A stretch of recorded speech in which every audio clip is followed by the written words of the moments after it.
দৈর্ঘ্য আছে 12 ফিট, এদিকে প্রস্থ আছে 10 ফিট। আমাদের টোটাল টমেটো সারি হয়েছে 5টা। এই সাইডে 1.5 ফিট করে দেওয়া আছে, 1.5 ফিট পরপর একটা করে গাছ দেওয়া আছে, আর এদিকে 2 ফিট পরপর একটা করে গাছ।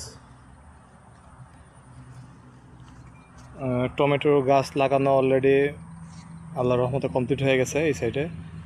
আর পাশে আপনারা দেখতে পাচ্ছেন যে আগাম জাতের ফুলকপি, আমরা ফুলকপি লাগাচ্ছি এই সাইডে। আমরা 1.5 ফিট পরপর একটা করে গাছ দিয়েছি এবং সাইডেও 1.5 ফিট। এটা মোটামুটি আর অল্প কিছু বাকি আছে, এটা হলেও মোটামুটি কমপ্লিট হয়ে যাবে। আপনারা সবাই আমাদের সাথেই থাকবেন। আর আপনাদের কারো যদি বীজ বা চারা দরকার লাগে নিচে দেওয়া নাম্বারে যোগাযোগ করবেন।